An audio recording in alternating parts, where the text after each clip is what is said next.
Aloha, beautiful souls. Welcome to A Better World with Adrienne. I am Adrienne, and I am so excited to welcome you to this episode. I am welcoming a guest for a co-creation this week on the podcast. And this week, I am welcoming co-creating with Scott Fisher. Scott Fisher is someone that I know personally here on Maui, and he is the first ever in-person interview on A Better World with Adrienne. And he has quite the bio. So he grew up in Kula and enlisted at age 17 in the Marine Corps.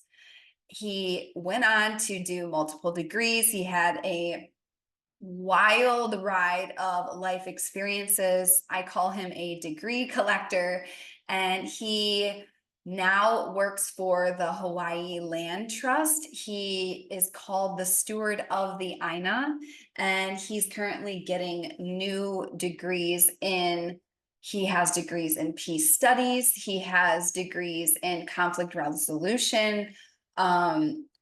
He really works with healing the land, being in right relationship with the land. We talk about values. We talk about manifestation. We talk about, just these ancient sacred ways of living in deep relationship with the earth, which you guys all know I'm a huge proponent of, and is a really, really important part of building a better world, is living from this place. And he also really provides a grounded pillar of the divine masculine,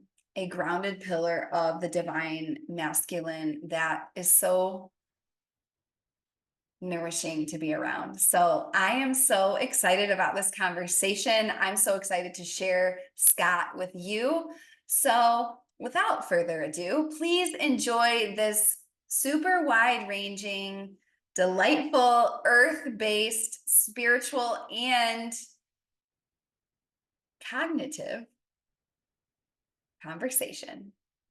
Aloha, beautiful souls. Welcome back to another episode of A Better World with Adrienne. This is your unrestricted channel to heal, level up, grow. And today I'm so excited because I'm joined by Scott Fisher. Aloha, everyone.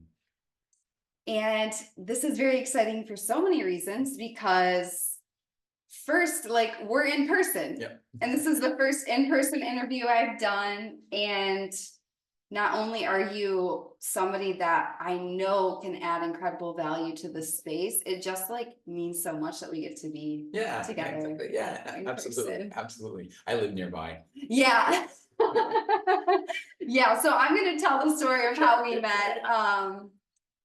And there's an intro that I'll tag on before this as well. But first, you know what we do here, everybody. We call upon the altar because, this is called A Better World with Adrienne. That goes to say that, the world we live in can be improved. And something that we've missed is saying thank you, calling upon the altar, making offerings. So let's call upon the altar. I have a single white rose on the altar representing purification, a new beginning. Every moment's a new beginning, and representing the divine feminine and the source of creation. And the thorns also represent the respect that's given to that. I have a rose quartz crystal representing unconditional love. And I have my Ganeshas. Take away obstacles. Yes, the remover of obstacles. He's been my guide I've been chanting to him for 10 years. Oh, nice. So I do that early in the morning. Awesome. Yeah. And I have rose petals all over the altar because I'm just obsessed with it, and it makes everything beautiful. And it's just, thank you in advance. Absolutely. Yeah, this is great. Yeah. And then let's take our 3 deep breaths together, just to connect our mind, body, spirit between you and I, the audience. So shake out your shoulders and let everything from the day fall away. Inhale through your nose. Exhale out the mouth. Fully arrive in the space. Inhale through your nose. Allow your ears and mind to open to new information. Exhale out the mouth. One last inhale through the nose. Holding it at the top, connecting the spirits of everyone listening to this. Past, present, future. Bring an intention. Keep holding at the top because you can. What energy are you bringing to the space? Exhale out the mouth. Gently open your eyes. So, And now we're here. yeah, right on. Well, thank you for doing that. That was really amazing. Great. Yeah, it just is And that's your, grounding, center. grounding. And my goal in all of these episodes is like, I want people to have a breakthrough. Yeah. Like you get to have a breakthrough and it gets to be different than all super cerebral, which like I'm a strategic mind. And at the same time, it's like coming back home to the body and the ancient codes. It's like, what's more ancient than communing with one another and breathing? Absolutely. To access the truth. Yeah, and to kind of put a busy day behind you in some sense, or not, maybe not behind you because the day is still here, but to put a busy day into context and to kind of refocus that energy. Yeah. Into context. I love that word. Context matters. Absolutely. Yeah, all the time. So. It really matters. Yeah. Oh my gosh. So I just want to start with the story of how we met because it's very, very magical. And it's speaking of context, it just sets the tone for our conversation. So I was on a walk with a friend months and months and months ago because I was saying, you know, I'm moving up country. And everybody listening, they know I moved to Maui recently and I moved amidst the fires happening. And so everybody was saying like, you're never going to find a place. You're never going to find a place. And I was like, you know what? I keep my mind right. And I just keep, I was like, I'm moving up country on December 1st. I don't know where. I was like, I'm moving to Kula. I think I'm moving to Kula.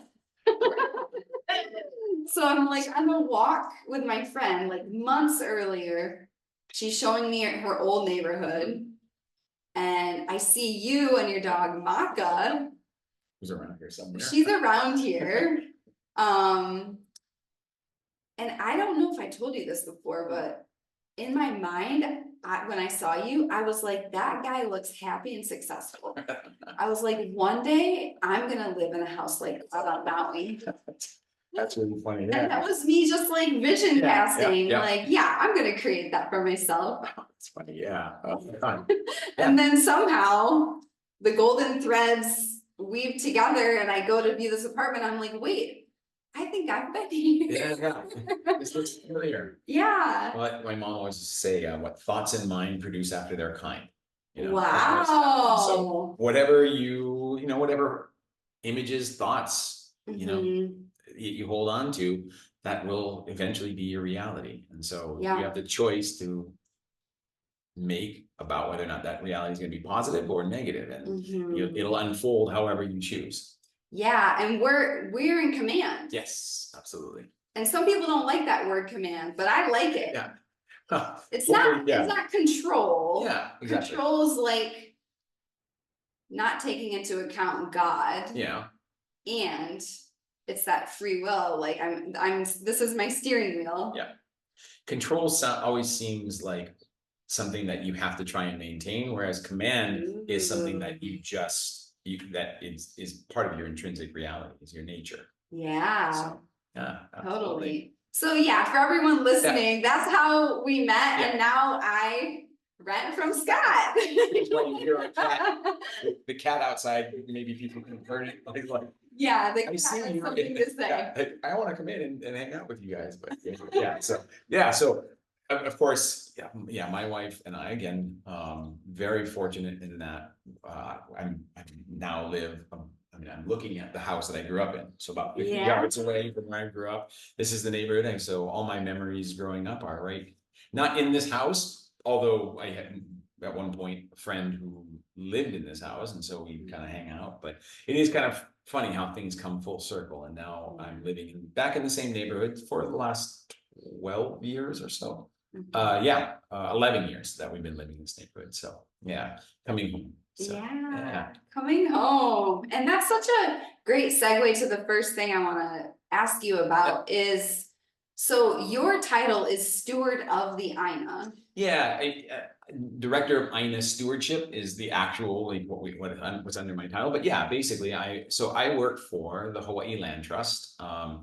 Been working there almost 21 years, and as my job has evolved, I am in charge of caring for the land, what we call Malama Aina in Hawaii, Malama Aina on all of our properties, and that is finding what's the threat to its health, and it's pretty simple, just restoring it back to health.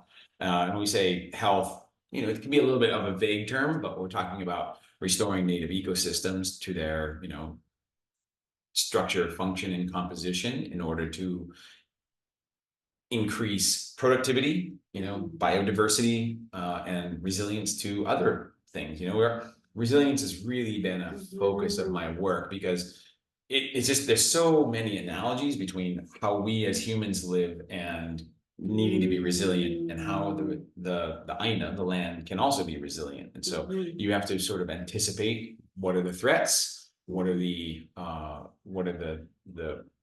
conditions that have degraded an ecosystem, and then you have to try and restore that, and anticipate them and actually restore past threats. So so director of Aina stewardship, and so the land trust protects about a little over 23,000 acres across Kapai Aina, across the archipelago.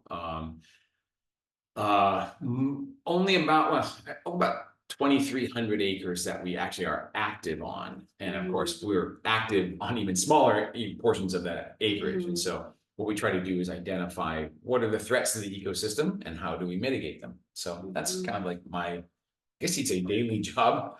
Takes me all over the place, all across the Aina. Mostly I work out in either Waihee or Kaupo, which is kind of East Maui, Southeast Maui. But it's just love it. I mean, there's Olelo no Iao, a Hawaiian proverb that says, "Huli na lima ika lepo ola." When you turn your hands into the soil, you bring life. And so it's, there's different versions of that one. Another version I really like, that's more towards the, how we nourish ourselves. When you turn your hands into the soil, literally your stomach is well fed. So, so there's that relationship. And so one thing that, growing up, it was always emphasized to me from my dad, who was from, he was Hawaiian, born and raised here. I'm born and raised on Oahu, although my grandmother grew up on Maui. So we have roots here, but it was always like, that sense of kuleana and caring for the land. And so that was always such a big part of my growing up. So there's, oh my gosh, there's so much that you just shared, but it's a lifestyle. It's like, it's your quote unquote job. And it's like who you are. And the way I think about it is vocation as opposed to job. Right. I mean, a job is good. You have to have a job in order to have a vocation. It's what you do. It's what invigorates you. It's what gives your life, gives my life meaning, is caring for the land. And there's always obstacles and challenges, and it's why you need Ganesh, right, to kind of for those obstacles. So it's not not perfect or always idyllic, although to be honest, most of the time it is. And so it's why I've stuck around for almost 21 years. So in the same position, roughly the same position. My job has evolved, but evolved along a continuum that I still do pretty much the same thing that I started 20 years ago. So yeah, it's the same but different, because it's like every day you walk outside, it's different. yeah, exactly. Every day you're at the ocean, it's different. There's different colors in the sky. The waves are different. Like the soil's different all over the island. Like, absolutely. And what you're getting at is a really important point in Hawaiian cultural practice, and that is the idea of kilo. And kilo just simply means observations. And so one thing that we find so valuable whenever we do work on the land is just to settle yourself down, kind of like what we did at the beginning of this. Settle yourself down and make your observations. And the more you can kilo, the more effective you are in your work. You're not just coming in. I think it's interesting working in a half Hawaiian, half non-Hawaiian setting. I mean, it's not half and half, but there are people who are like, why aren't you more efficient? Why don't you go in and take care of this problem? And we're constantly being pushed to be more efficient. And the Hawaiian side is saying, be more observant. Get in tune with the land, then you'll know what to do. And to me, that resonates much more than it kind of seems like that hero narrative that we want to have, like, I want to come in and rescue this ecosystem. It's under good pretenses. The idea is sound, that we want to go in and we want to heal this. But if you don't do the kilo process, if you don't do the process of actually understanding what the land needs, so that you can do some serious damage. And so that gets back to, and again, it gets back to this idea, another Olelo no Iao, and you may find that I think a lot in terms of Olelo no Iao. And I love it. It's music. It's music for the soul. Yeah, another proverb is Helika Aina he kawa ke kanaka. The land is the chief and people are the servants. And so fortunately the land is not a particularly demanding servant, but it does demand to be observed, studied, understood. And actually ultimately what that comes down to is establishing a relationship. Yes. If you don't have a relationship with the land, you are likely to not be as effective or to make serious mistakes that ultimately impact the land adversely. Yeah, well, and being in right relationship with the land is everything. Like, she lets us live here. Yeah, exactly. And I say all the time, like, the people that listen to the podcast and the people that I serve and like the leaders that I work with, we're here for New Earth. And what does that mean? A lot of people have their definitions, but to me, it's bringing heaven, like making heaven on earth for real. Right. And Mother Earth is the matriarch. She calls the shots and we carry it out. Absolutely. Yeah. That, the relationships that we build with the land are then reflected in the relationships that we build. I mean, there's no difference. It's a continuum between one another. And so if you are grounded and centered, and that's interesting how we use that term, grounding, right? Because we are actually, it's built into even the way that we Western thought is, we have to become grounded. Well, what is the ground? The ground is the earth. And so the more that we are grounded with our Aina, our land, the more we can be grounded with one another. Now. And so not to say, I mean, it's always a process, that evolution of where you're at. And sometimes it's difficult because, I got things to do and I got bills to pay and I have, all these things. And yet we can always become more grounded with one another. And so. And it's that, what's really coming through it. So this morning, I was like, I'm just feeling like in a funk. I need to go to Iao. And it's just, nice. It's like my body starts taking me places before I'm even there. Like even in Chicago, like I was in the winter, like smashing the ice so I can get in the water. And I was raised on Potawatomi land my whole life. Yeah. So I wasn't always in right relationship with it. Sure. I come from a bloodline of all white Germans. I got Nazis way back in my bloodline, which is the truth. We don't choose our ancestors. We don't. And at the same time, it's like, I was like, it's not like I'm disconnected from the land, Sure. but like I can tell, like it's a very visceral thing, which is also how I got called to move to Maui anyways. Yeah. Because she started coming to me in my dreams. Oh, interesting. Wow. And I was like, oh shit, like I think I might move there. Yeah. And then she kept coming. I'm like, I think I'm going now. Undeniable force, right? Yeah.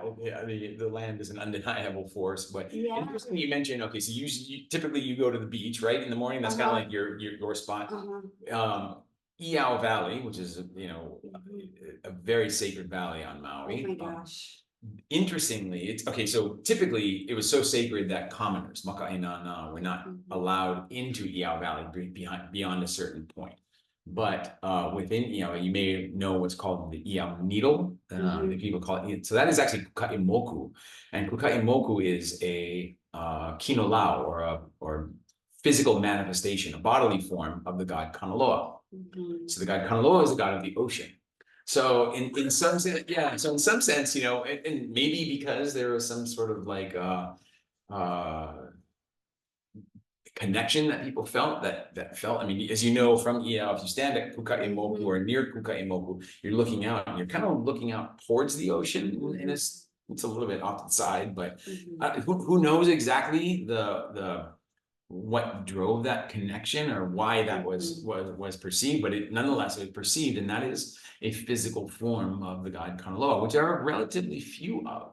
I mean, obviously the ocean is the most, right, but whenever we go on the land, we're always negotiating and interacting with and moving between the different Hawaiian deities, whether or not it's the streams at, you know, that's Kane, right? And the rainfall, which is kind of low, and then you have, I mean, these are all different. Ooh, I'm getting full body chills. I just love it so much. Yeah, and then of course, Kane is the human interaction, it's the human dimension as well. So anyway, yeah. So wherever you go, you're never far away from a kino lao or a bodily form of a particular deity in Hawaii, because either they're on the landscape or they're in the form of plants, trees, you know, all those things. So anyway, right. Yeah. And then Kilo, I love what you shared about the observing, because I'm a farm kid. I grew up on a farm, and I remember my mom being like, you don't just go feed them, you watch them.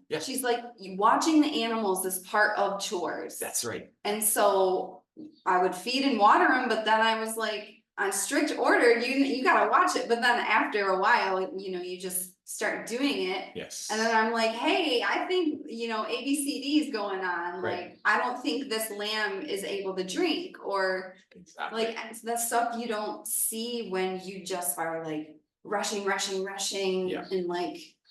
And to a certain degree, there's a inverse relationship between observation, kilo, and resiliency, right? Because the more kilo you do, the more the less, well, the more resilient you are. You know, you're more resilient when you do more observation. In other words, efficiency and resilience have an inverse relationship. So the more efficient you are, the more you get in there, you're like, I want to get this done and do it. You may lose that observational skill, and therefore you're more at risk for losing your resiliency. So well, isn't it more efficient to not make a mistake and do the work once correctly? Exactly. That's it. That's just it. So kilo, there's always this, you know, we want to put on different poles, like, hey, you need to be more efficient, or you need to be, you know, and it's how we effect that sense of efficiency. So, and through observation, as you point out, you know, with your lamb. So awesome. Yeah, and then you just leverage it. You can do more with one big swoop. Yes, exactly. Informed swoop. Yeah, exactly. Than the frantic. And that's essentially, and you think about that, that's the essence of building up your relationship with the Aina, with one another. I mean, the less attentive we become, the less the less effective, or our relationships suffer when we're not. When we're not connected to one another. Yeah, and that's my issue with the smartphone, is like, it's isolating. We're quote unquote the most connected we've ever been, but we're disconnected as fuck. Like, It's ironic, isn't it? And I refuse, like, I will die on this hill. Like, I will do my digital detox and, you know, I won't respond like right away every time. It's just. Well, and it's such a double-edged sword, because on the one hand, my daughter is studying in Europe this summer. She's actually studying in Morocco and Spain. And so I'm down in Waihee at work and get a call from her, and I'm talking to her from Maui, and she's in Morocco, and just, how connected we are. I mean, I can still remember, but on the other hand, there's this, you can be next to someone and still be as distant as, you can be so distant because our electronics become a barrier between one another. And I'm guilty.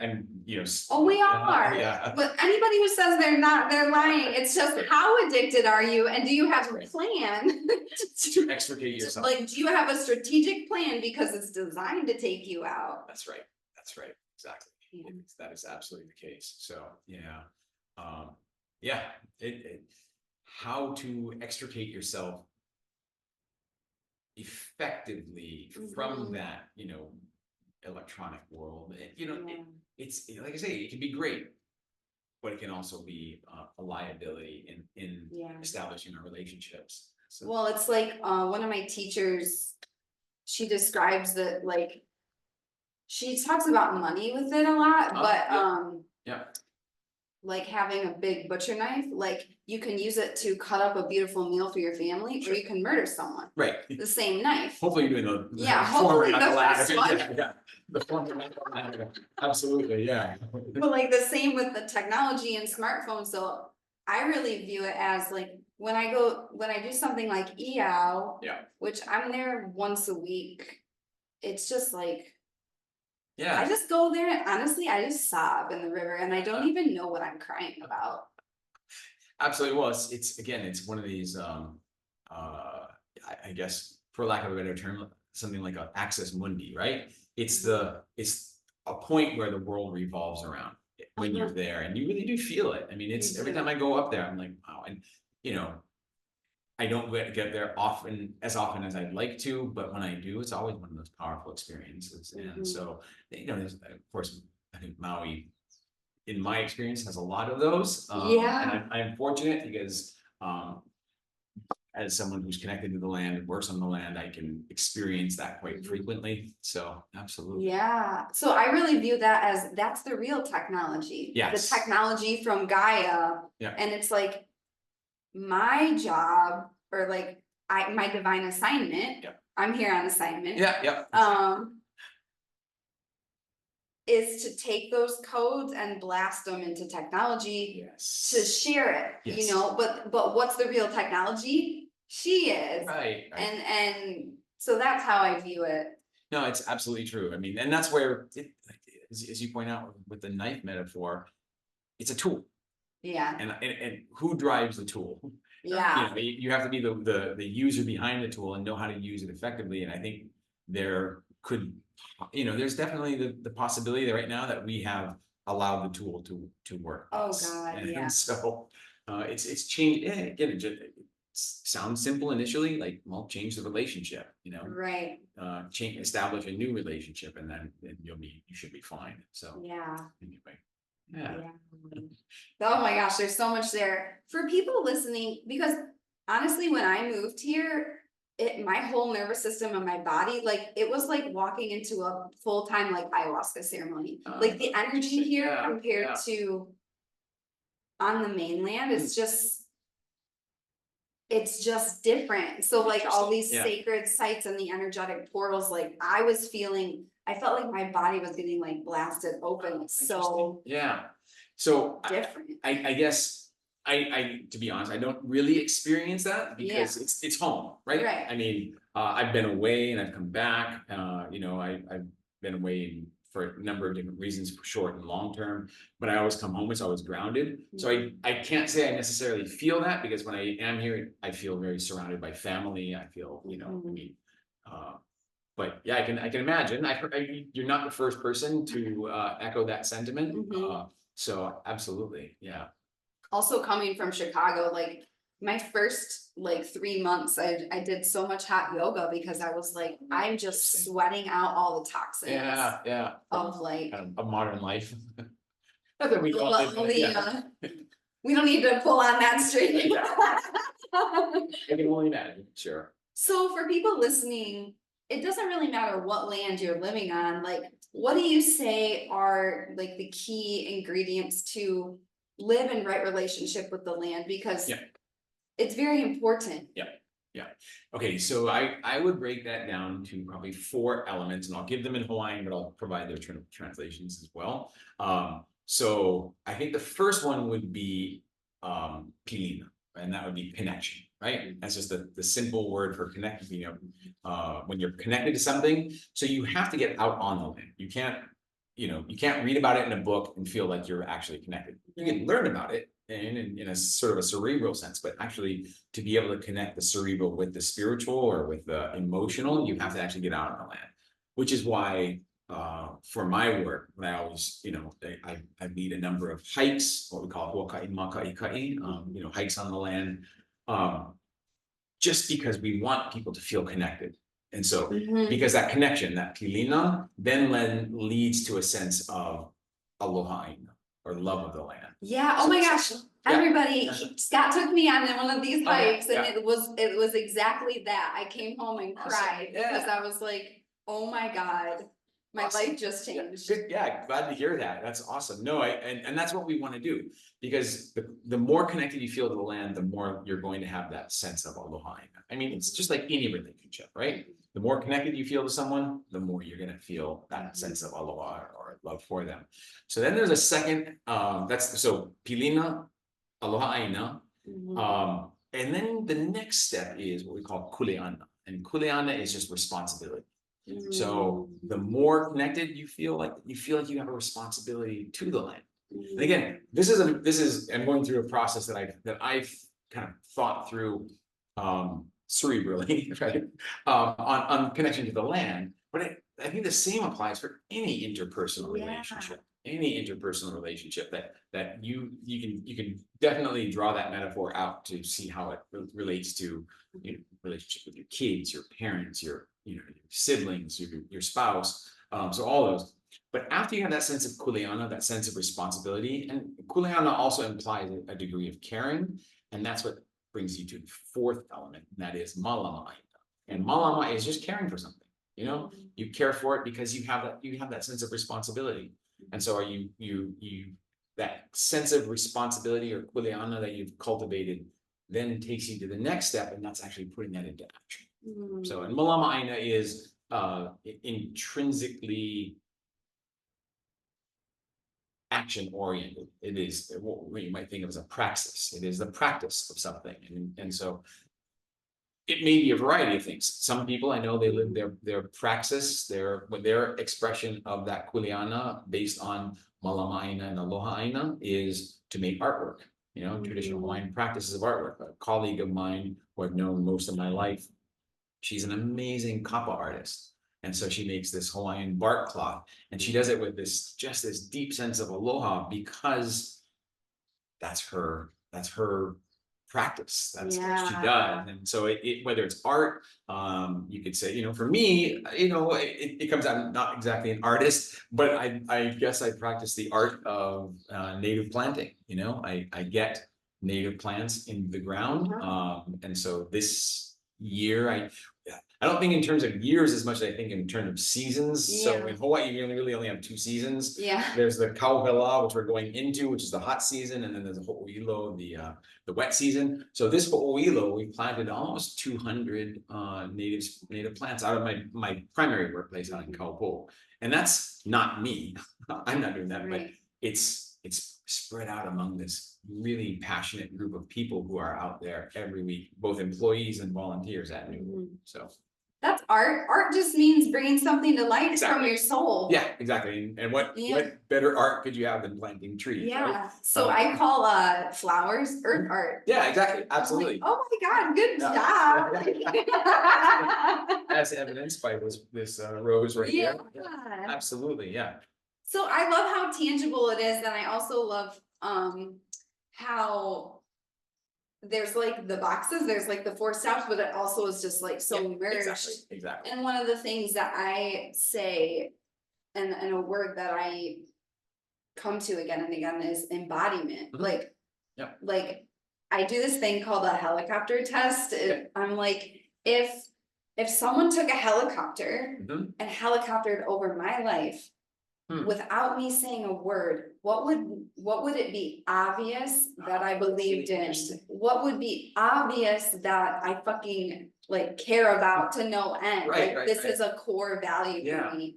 Like I don't want to need to explain or say. It's like I'm like an embodiment. Yes.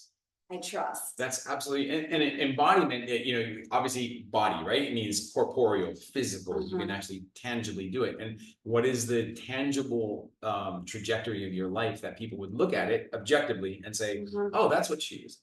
Yeah. That's what he was about, something like that. And so again, getting back to the idea of a kino lao, the body form of a deity in particular, that's what you're talking about. It's an embodied form on the landscape. And so, for example, I mean, another one is the god Ku is manifested in the healing fruit known as the noni, right? The Morinda citrifolia. So when you're on the landscape and you see that noni is actually telling you they are, that is Ku energy, that is upright, that is healing, that is wholeness, all those things that we talk about.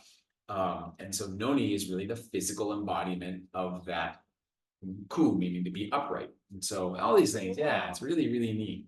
What is there anything in Hawaiian about bees? Because okay, so the past few days I've seen bees everywhere, literally everywhere, and I was like, what message is this? And then when I was at EO this morning, one landed on my tummy. Oh, really? I was like, oh my God. That's so funny. Let me think.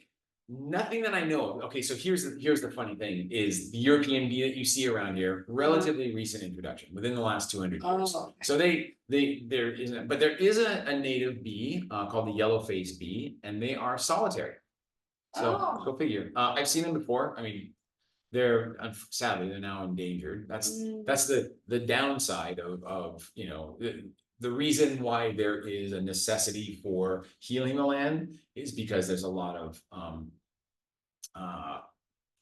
transformations that have taken place since humans have been here, and also especially since 1778 when took arrived. So to answer your question, no, I don't. I'm trying to think if there's any. There's got to be mo'olelo that include bees. And I mean, there's lots of mo'olelo that include, of course, the main one would be dragons and dragon goddesses. We're known as mo'o. I think when we were at Waihe'e, we were talking about the mo'o.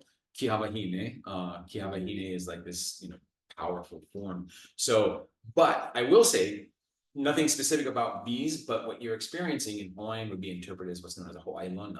And that is just an interconnectedness that you feel with a particular animal. And so the Hawaiian are typically your own personal or family deity, what are known as your aumakua. So just from a possible interpretation. I mean, I'm not saying I have the final interpretation, right? But there was some connection between you and that insect, that bee, that may have been interpreted as an interaction with an aumakua, a family deity. And so, I mean, bees are really amazing because think about it, they are separate entities and yet they act with one mind. And so. Okay, that's literally what will change the world. Yeah, seriously. So we're entering the age of Aquarius, and Aquarius rules the collective, it rules technology, it's the people's uprising, it literally rules revolution. It's like, okay, it's written in the stars, like here we go. And the thing that people miss is, it's power to the people, but I don't really believe in power to the people. There's 3 expressions of power that I see. Power to, power over, we see that a lot, power with. And so it's with, and how do we make a strong collective with strong individuals, just like with bees. So we can't be, burnt out or people pleasing or like collapsed in the corner, like we gotta be strong and vital, and then together we can be strong and vital collective. Well, and you'll see a bumper sticker. So I, because I'm so often on the road and I'm looking around, there's a bumper sticker I've seen quite frequently lately that says it's a kako thing. And kako is the Hawaiian word for all together. So in Hawaiian, you don't just say, there, the way that you say that us when you engage is if I engage with you, that's oi, right? That's you. But if there's a bunch of us, I want to say, is that you or is that all of us? And I would say either mako if it's you but excluding me, or kako. And that kako is all of us together. So yeah. As opposed to then another, not to get into Hawaiian linguistics, but anyway, it's inclusive, right? It's the way of saying all of us together. So it's a kako things mean that we have to do things all together. Right. And envisioning that. Yeah. Oh my gosh, there's so much I want to dive in with you.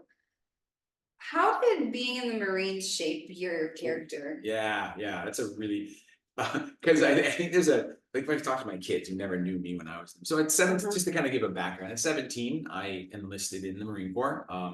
Always had been a pretty physical person, and had known some Marines in my life and respected them and admired their dedication and whatnot. And so at 17, I enlisted, first went to basic training boot camp in Camp Pendleton, or excuse me, well, it's specifically MCR, what's known as MCRD, a Marine Corps Recruit Depot, San Diego, but we did some more training up in San Diego, up in Camp Pendleton, which is around the San Diego area. Then I got sent to Camp Lejeune. And when I got sent to Camp Lejeune, I was in what's called the School of Infantry.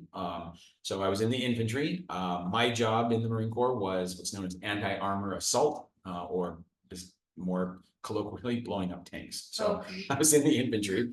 My first duty station was Guantanamo Bay. So I was this is in the late 80s, so at the very kind of tail end of, we didn't know at the time, but the very tail end of the Cold War.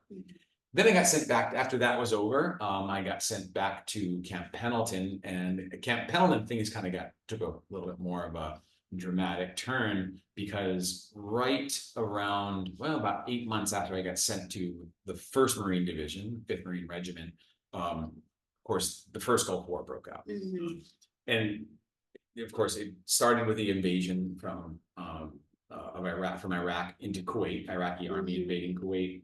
And so we were immediately deployed. So August of 1990, deployed to Saudi Arabia, and just one word can summarize the first 3 months, and that is hot. I mean, a summer in the Middle East is without any, we were living in basically holes and tents, and hot. Okay, so then fast forward while the weather cooled off. Of course, for some of those may remember, and it's a little bit of time ago now, but the mission was to remove the Iraqi army under Saddam Hussein from Kuwait. And there were some very, very compelling reasons to do that, including what in my experience was summary execution of civilians, that we found numerous bodies. So I'll kind of go through, that experience was transformative, right? It was not a positive experience, but it was definitely transformative. And I wouldn't say in some ways, those transformative experiences are neither negative or positive. They're just life-changing. Right. I mean, there are some elements maybe that are positive and some that are negative. I look back on it fondly, like most people look back on their youth. I was 19 years old when we were deployed. Baby. Yeah, exactly. I mean, I look at my own kids now, I'm like, oh my gosh. Like at 19 to be deployed, into a combat zone. I turned 20 while I was there, but a very, very profound experience being in combat. Without getting into the detail, I'll say that the experience was profound and transformative. I think coming out of that experience, so not long after we returned from the Middle East, I was actually about a little less than a year, 11 months after my return from the Middle East, I actually was discharged from the Marine Corps. And in that time, my mom asked me a pretty simple question that really set me out on this in the path of inquiry, I guess. And I'll get to kind of how that played out in just a moment. But she asked me a simple question: do you think war, violence, I can't remember her exact words, but do you think war and violence are intrinsic to human nature? And that was, it's just, my mom has since passed away, but it was just one of those, I couldn't quite answer it. Right. I found myself kind of stumbling over the question because having just been through this experience, this unbelievably horrific experience. I mean, it was profound, and it was negative in many ways, but it was just, I think that you can encapsulate it in many ways. It was horrific. Watching friends of mine suffer, hearing the, these things were, again, I won't get into the details, but you can imagine it was quite awful. And coming out of that experience, and I didn't have an answer. And so I felt a compelling need to try and answer that for myself, to try and come to a coherent answer. And that sent me off on the journey of the next about 10 years after I got out. And so, quest. In some ways, and I just recently rediscovered a quote from Martin Luther King, and his quote was that war is a poor chisel to create a peaceful tomorrow.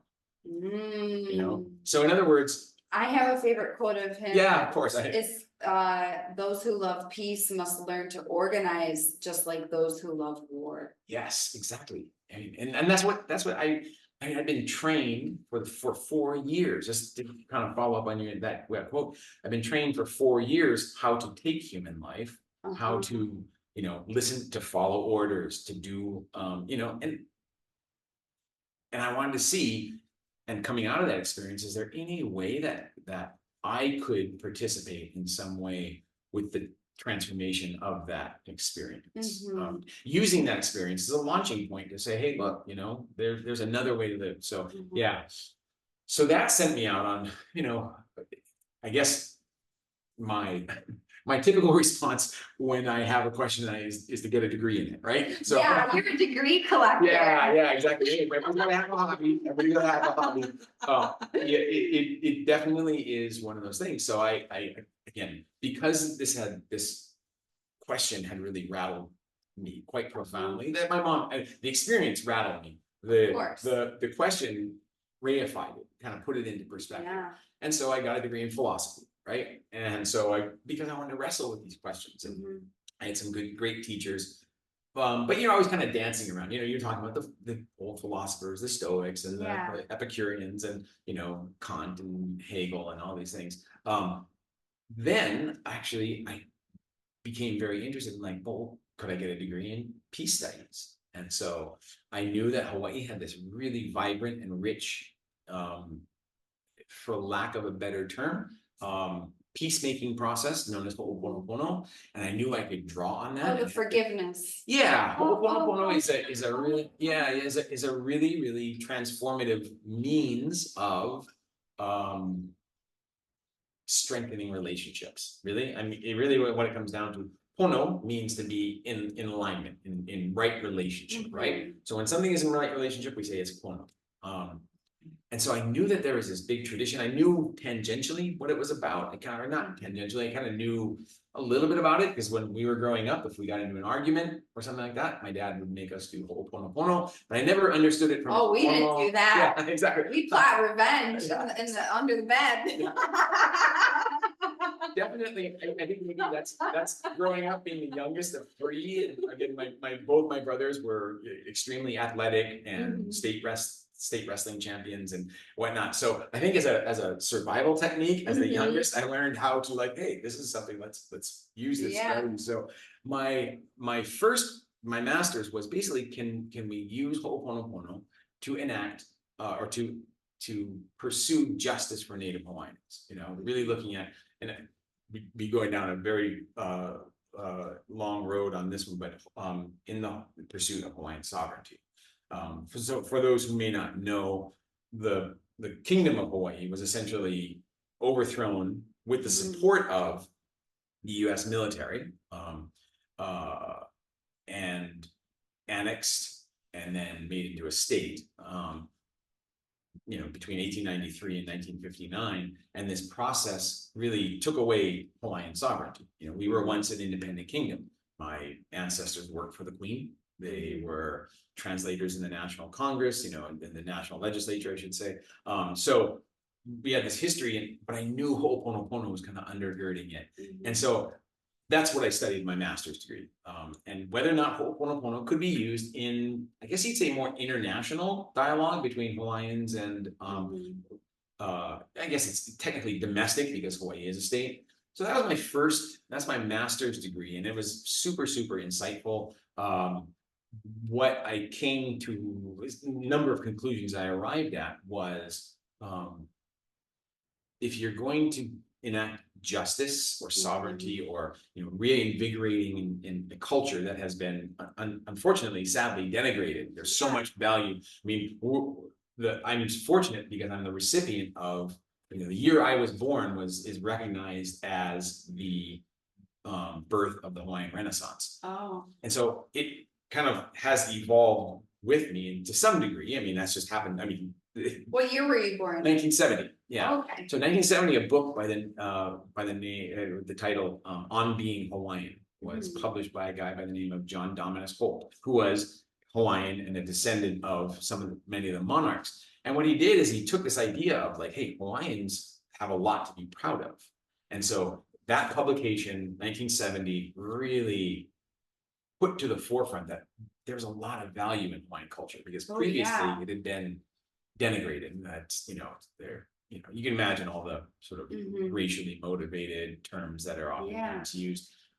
So the Hawaiian Renaissance, we're all kind of the beneficiaries of it, because even in the mid 70s, when it kind of like became more, there was not really this Hawaiian consciousness, people, and that Hawaiian consciousness evolved. And one of them, for me, that's been really great, is the recognition of the value of Ho'oponopono. And it's kind of get back to my master's thesis. What I really came to realize in my master's thesis is that there's kind of two ways of looking at sovereignty. There's sovereignty from the bottom up, and there's sovereignty from the top down. The hope that there will be a Hawaiian kingdom once again is not impossible, but in the immediate future, implausible, or not likely. But what you can do is you can reinvigorate your culture. And that is really, really powerful, because once you have your values established, there's no stopping. And that's when you begin the process of values. Yeah. When your values identified, when you in particular value what is so important about your culture, you can actually transform the world. So that was my master's thesis. Yeah, and so that was born from your lived experience in the military. Because when I see you and with you, just one of the words is always like honor, like you're a man, a human of honor. And I was like, I wonder how tied that is to. I mean, it's obviously tied to the land and your soul, right. And I mean, there is a level of honor in the military. It's potentially twisted sometimes. I almost joined the Navy. I didn't. I ducked out at the last moment. So. And that's probably what resonated most. I mean, the Marine Corps motto is Semper Fidelis, and that is always faithful.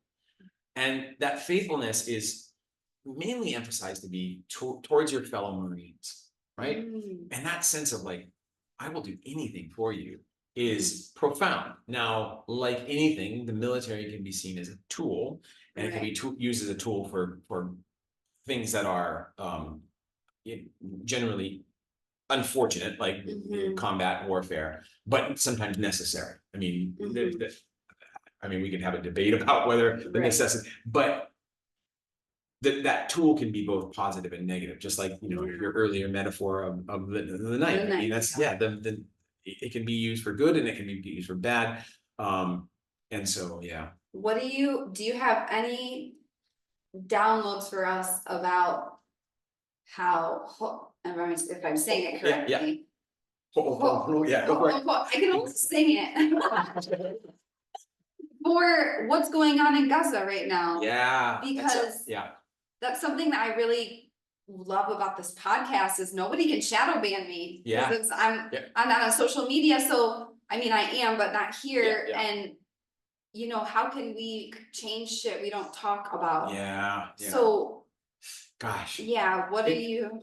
I mean, I can only kind of paint a broad picture, and that is, and it's largely it's asking the same. It's asking the question: are you creating the conditions right now in that incredibly violent situation for the next generation to take up arms?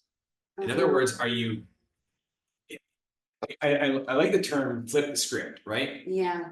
And I always see these opportunities just in the very moment that these events happen. We are at a crossroad. We have a junction we can take. We can take the road to actually a lasting peace, or we can just keep doing the same thing we've always done, and that, you know, get into these. That's why we call it cycles of violence, right? Because you have these times when, you know, there's not a lot of violence happening, but the resentment is growing. And so I can't necessarily comment on the political situation. But I can. I think that the question to ask, and oftentimes important answers are derived from these types of questions. And the question is, will the actions that you're taking now produce the ends that you really want to see? And I think most sane, normal people prefer a peaceful, non-violent world than they do to a violent world. And so you have to ask yourself, is the meat, okay, so I think Machiavelli, right? He had this statement, the ends justifies the means. And there's a woman named Peace Pilgrim, right? Yeah, the ends justifies the means that like, whatever end you want, just go ahead and do whatever. How you get there doesn't matter much less. There's a woman by the name of Peace Pilgrim who in the 1950s. Quite a name. Yeah, she legally changed her name. She abandoned everything about herself. She would not talk about herself, and all she did was walk across the country, spreading a message of peace. Peace Pilgrim was her name. And I read her book because she wrote a book, and it was just by Peace Pilgrim. And what she says is, it's not that the ends justifies the means, it's the means determines the end. Yes. Oh, where did I read this? I'm not placing it right now, but it's not how far you go, it's how deeply you connect along the way. Right. Exactly. And it's like what you're saying, but in a different outfit. Yeah, exactly. Yeah. So if we realize that the end that we want, if we really do want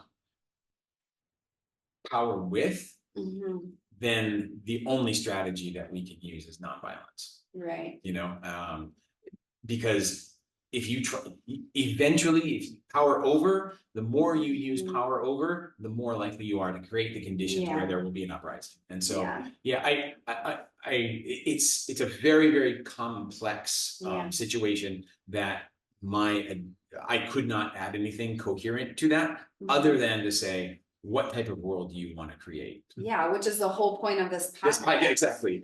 Which is why I love it. You know, it's great. I mean, how do we create a better world? And I think you can say compassion, you know, understanding, simplicity. We all live simply. Simplicity is the vibe. Yeah, exactly. Like anytime there's complication, there's avoidance somewhere. That's right. Because it's like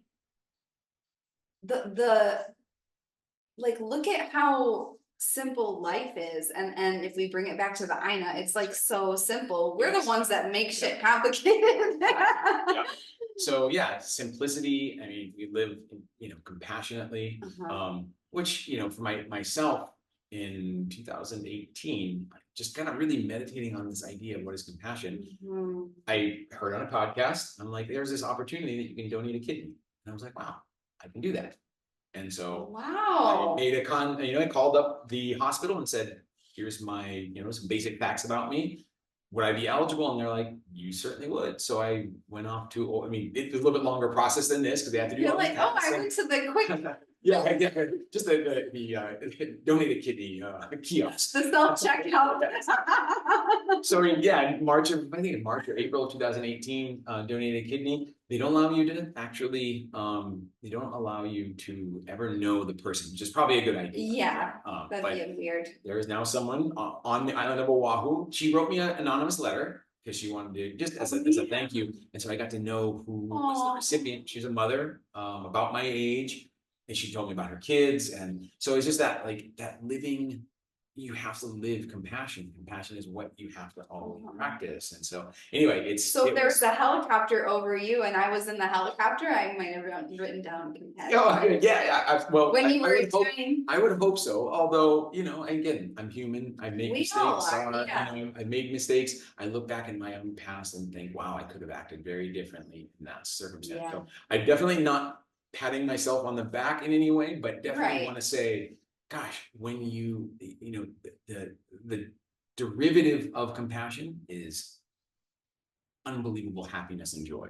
The more compassionately we live, that is the most. I mean, and the Dalai Lama says it, right? You know, if you want a happy life, if you want joy and happiness to be a major component of your life, the component of your life, practice compassion. You know, it is the most fun. But yeah, simplicity is inside. It's that inner compass. Absolutely, and that's what, you know.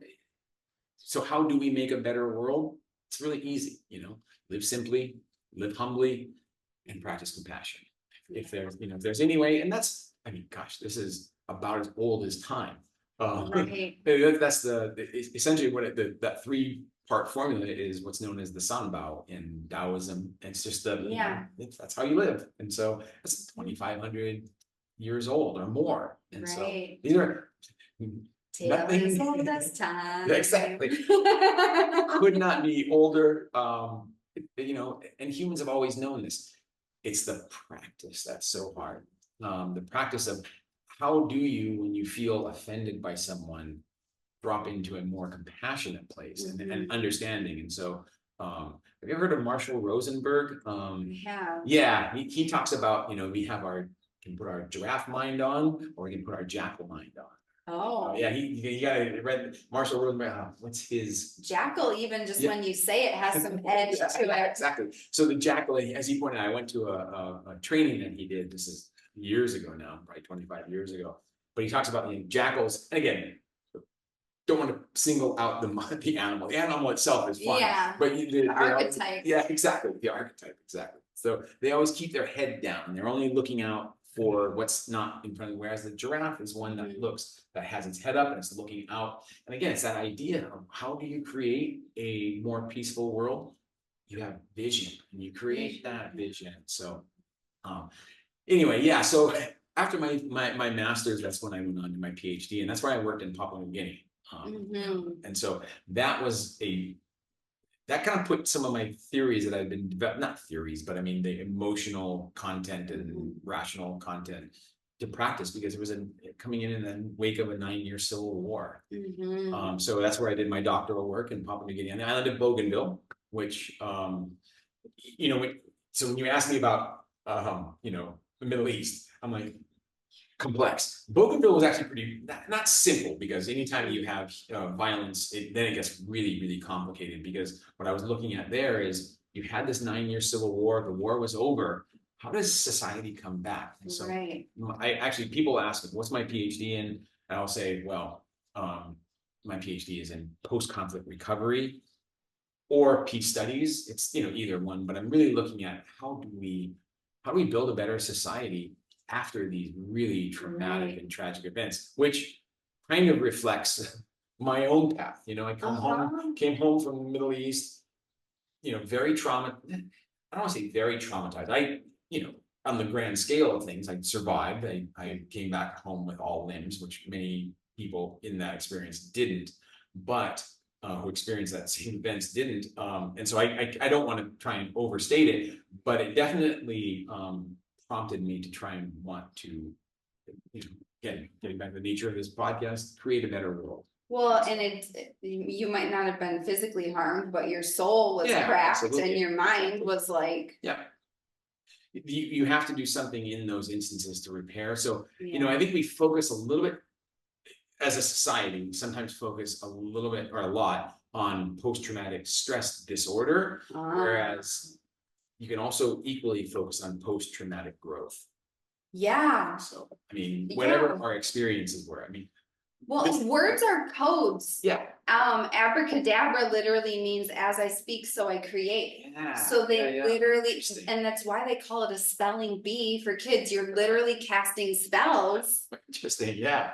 And so it's like that one word change that people are like semantics. I'm like, no, it's actually literally your life. Like you're speaking into existence.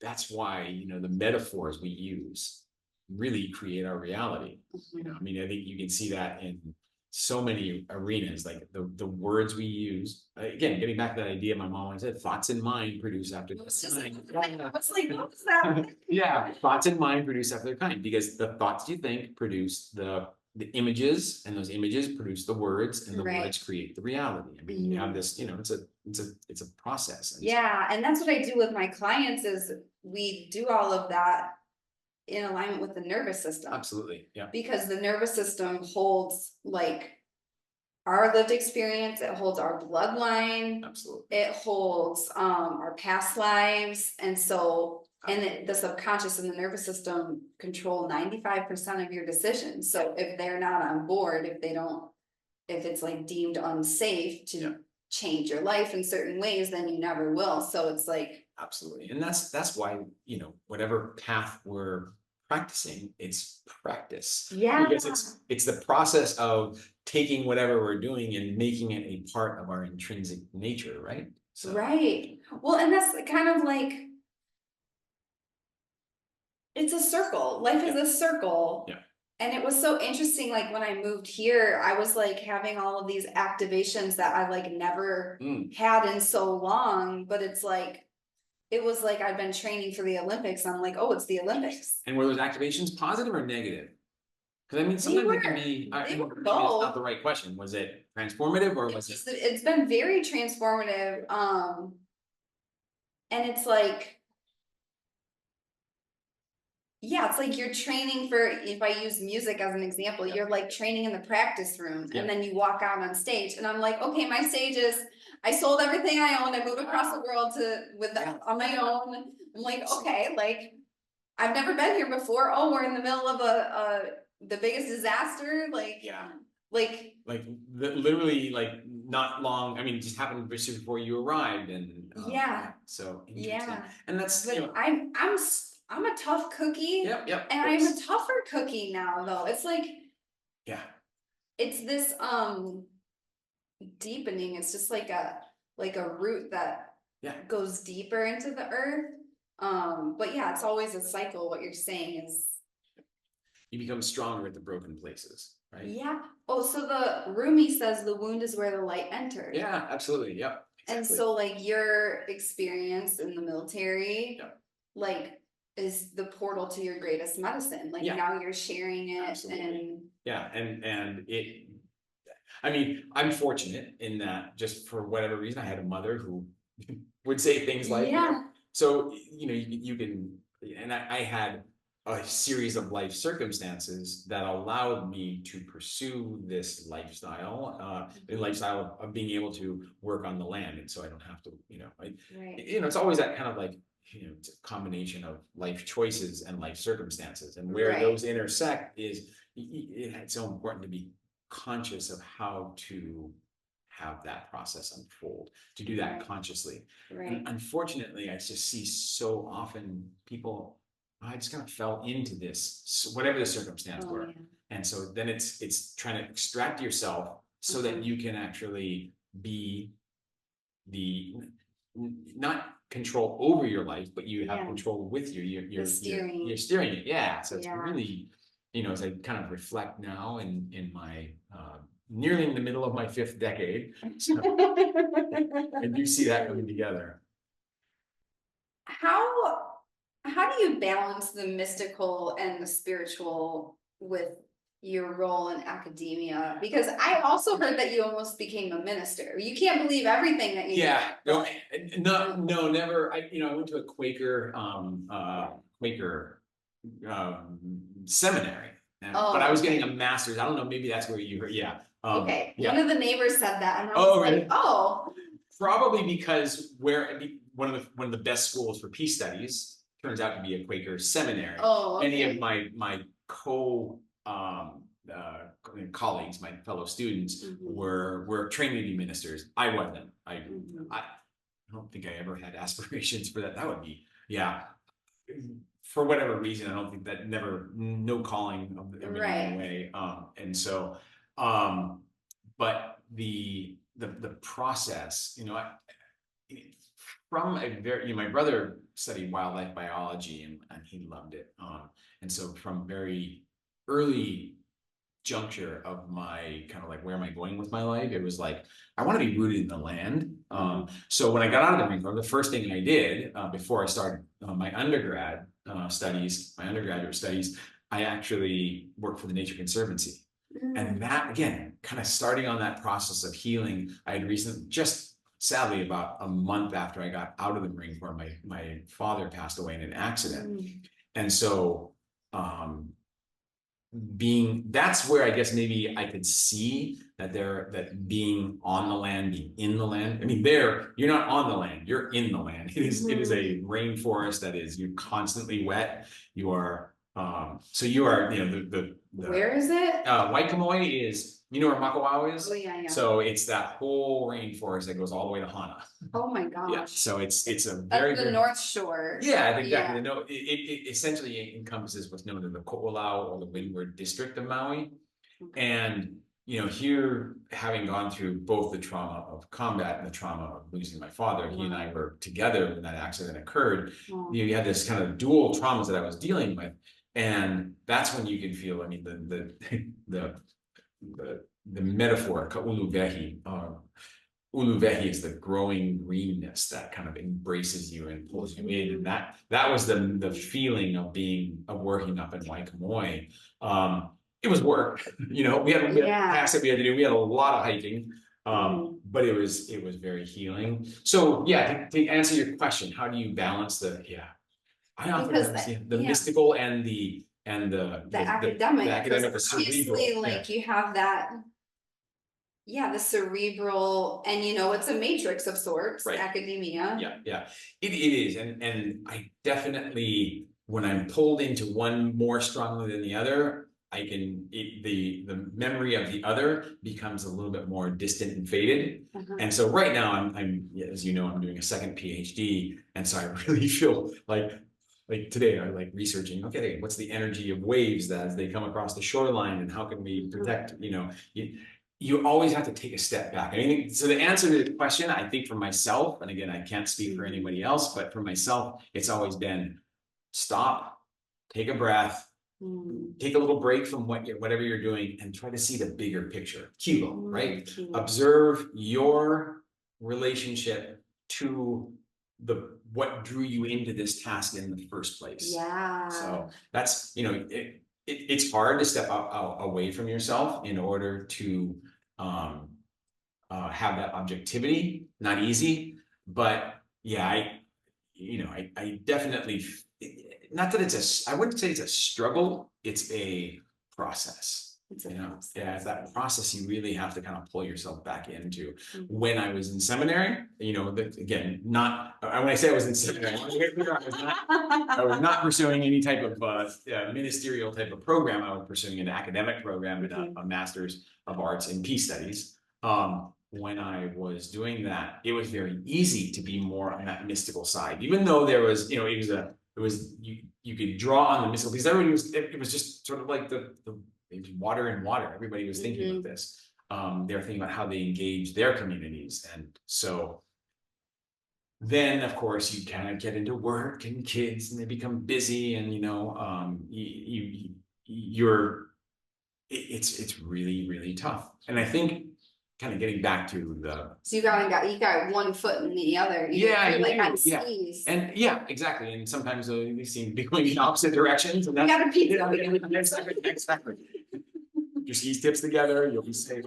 Yeah, it's really making time to have that joined up, and kind of getting back to, for myself at least, I think if I can kind of distill it down to principles, values, and again, getting back to, compassion, simplicity, and humility, the more I can practice those, the better off I am in trying to enact that, trying to pull on all of the akua and the akua that are constantly around. Yeah. So just as an example, if I'm on the land and I recognize like, oh, there's a noni and that's a kinolau of ku. It's that remembering, right? It's that remembering and to be honest, I'm not sure how well I do it. Probably not all that well. I don't know. I mean, we never know how. Right. You never know how other people might see you, and we're all on a different scale.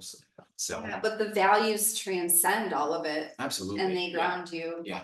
If you can constantly, remind yourself, meditate, do whatever you need to do to remind yourself of what your core values are. Yeah. Then the kilo, the observation that you have of your actions, you can at least say, how well does it correspond to my practice of compassion, my practice of humility, my practice of simplicity? Sometimes simplicity might mean getting rid of all your stuff. Sometimes it might mean slowing yourself down and getting rid of all the mental collections clutter that you cultivated. That brings me to, so I asked you when we were on our hike, I said, like, if you had a piece of advice for your 32-year-old self, you said, find what matters to you and fiercely protect it. Or you said something like protect it at all costs. Yeah. And again, maybe that comes from my background in the military of defensiveness, right? Yeah, absolutely. Identify your values. Know what your values are. If I could go back to a younger time, I would just highlight that. And I think even at the time, if I look back, I was decent. The interesting thing is to see how consistent my values have remained.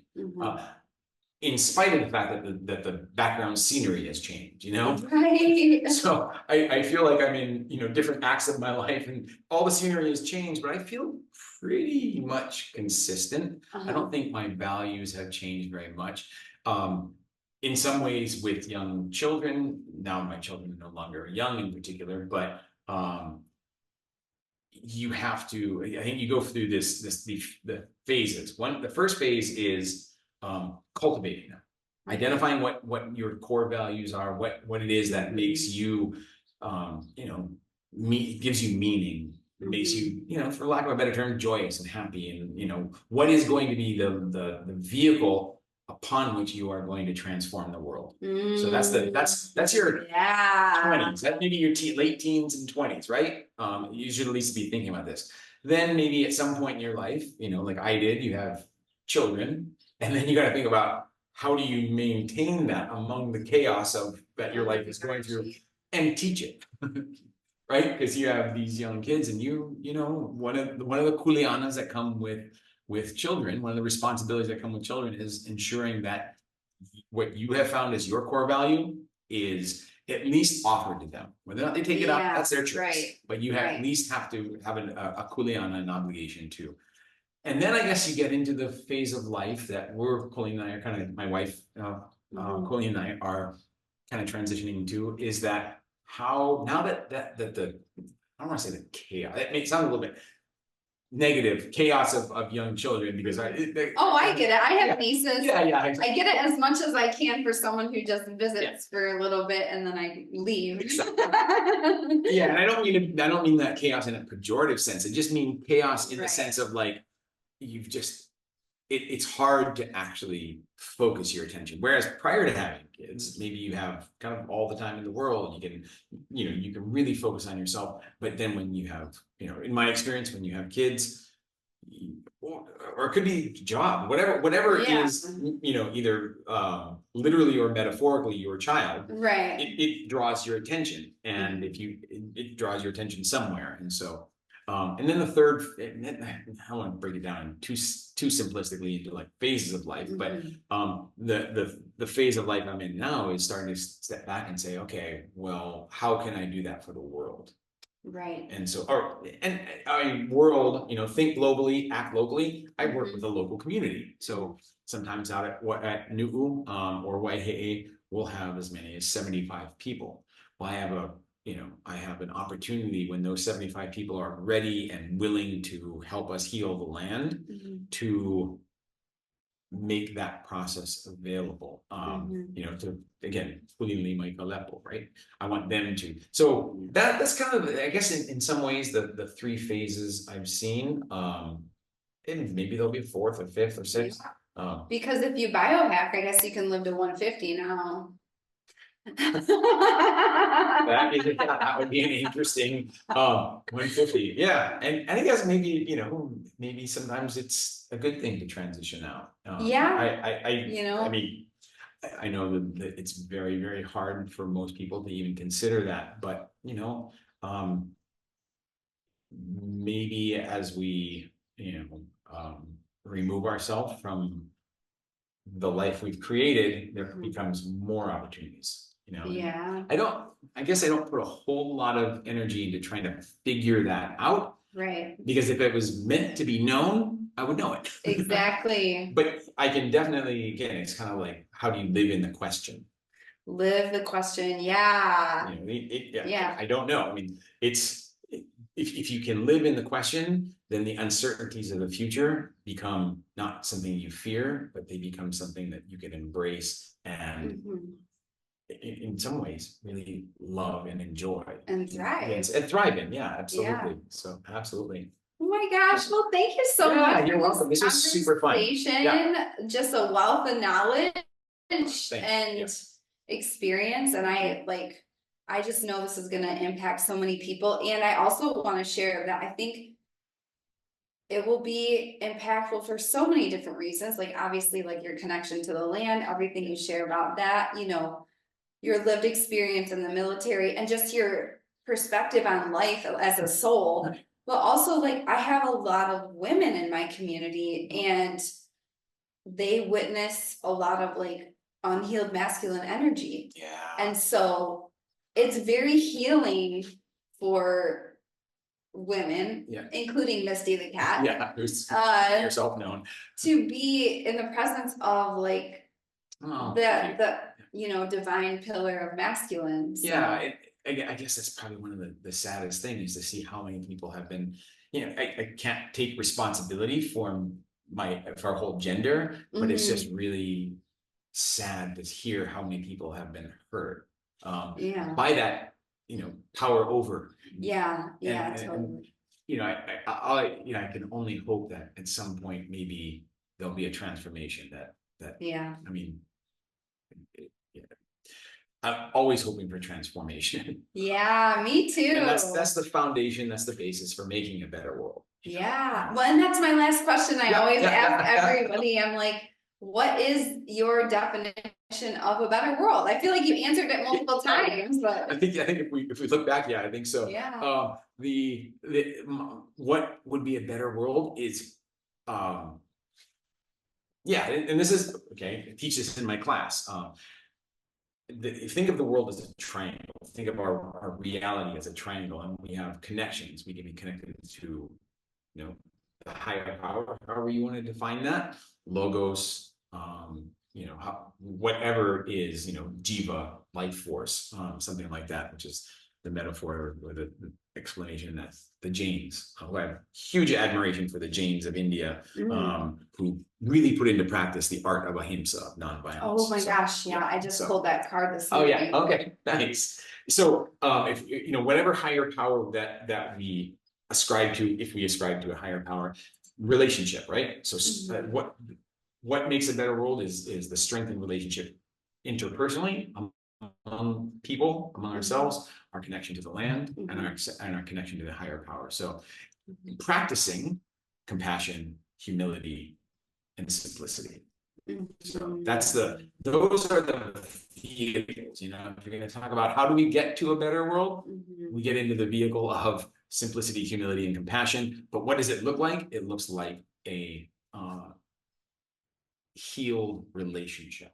Yeah, so, life is a relationship. Yeah, absolutely. It's all it is. You know, I mean, we are interacting with one another, and you know that I'm probably gonna mess up the actual pronunciation, but one I just really reflect on is this statement, again, James statement, Parospato Pagaho Jivanam, Parospato Pagaho Jivanam. And that is all living beings, all sentient beings, all beings are bound together in relationship, in mutual interdependence. And so interdependence is it. So yeah, there it is. Yeah. Well, thank you so much, Scott. Yeah. How can people connect with you if they want to follow your work? Oh yeah. Let's see. The easiest way. I'm not on social media. I watch YouTube videos. I'll admit to that. Not on social media, but easiest way would just be I guess our website for my company, the Hawaii Land Trust, who I work for. You'll see a lot of things. I'm doing a kind of a series of blog posts, so you can, if they're interested, my email is on there, scott@hilt.org, hawaiilandtrust.org. People who are on Maui, or are visiting Maui, whatever, I'd be happy to see, as you know, to take people out on the land. Again, that's part of the kuleana of connecting people to land, pilina, aloha Aina, malama Aina, and kuleana, right? You have to do those steps. So my kuleana is to provide people that opportunity. So if people are on the island, just send me an email and say, hey, do you have any hikes scheduled? I'll do them for one person, I'll do them for 4 person if I'm available. Right. So it's contingent on that. But hilt.org. Hilt.org. So well, thank you so much, Scott. Mahalo for your presence. Yeah, you're welcome. Yeah. So that was super fun. Yeah. I'm glad we did it. And to everybody out there, we'll have the links to everything in the show notes.